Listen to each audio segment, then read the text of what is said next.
how are you? I really enjoyed meeting you yesterday and chatting about horror music and beginning to analyse some horror music. Today we're moving on and we're going to be looking at the importance of setting, specifically in horror. So setting, as you know, is a place in which the story is set. It's not only the place though, it could also be the weather, it could be the landscape outside, it could be a journey, anything, surrounding the sea could be the setting at some points, for example. It could be the furniture. So there are lots of details that come with setting.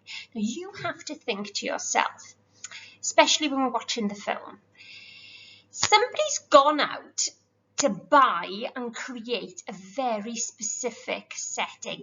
Every last detail has been thought about. Therefore, what does it mean?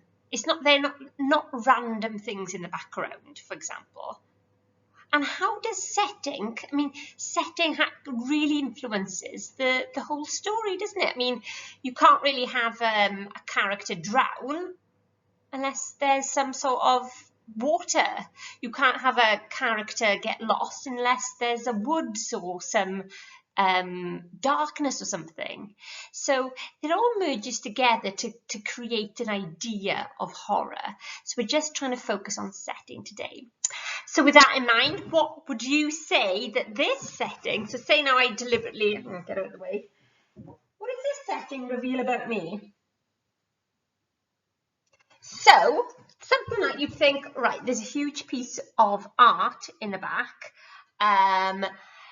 My husband's an art teacher, so that you could say that is deliberately put there because art is a major, it's basically a major part of how we live our life, where he gets his money from, how we pay the mortgages and the bills and everything. So art is very important in this household.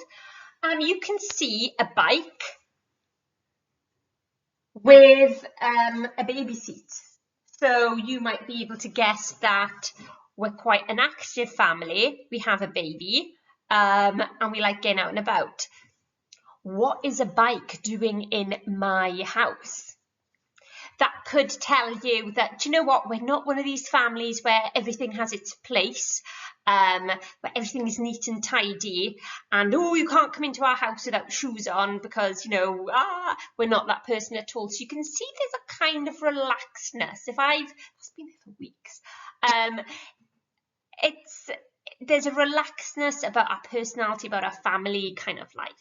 So sometimes you've got to think, deliberately placed settings give you a massive insight into a character. So have a look. The first task today is to listen to the documentary and answer some questions. The second task is to look at some different settings and tell me what you think that reveals about the character. What clue? Remember that there used to be a show, Who Lives in a House Like This? So pretend you're on that show for a second. And the last task will be, I am a nosy Parker, so I want you to deliberately create a setting for me that you think shows off something about your personality. So it might be, the hallway, it might be, your living room, but I want you to specifically place something there, okay? And just almost curate it to be a clue for me to understand. And then tell me what each clue meant, just to show me that you've got the gist of it. And yeah, I'm quite nosy Parker, so I'm like, nice poster in your hallway or something. Anyway, I will look forward to seeing you the next, I think we've got one more lesson after this, and I think we're getting to the point where we have to watch the film, so those will be very good lessons. Have a great rest of the week, cheers.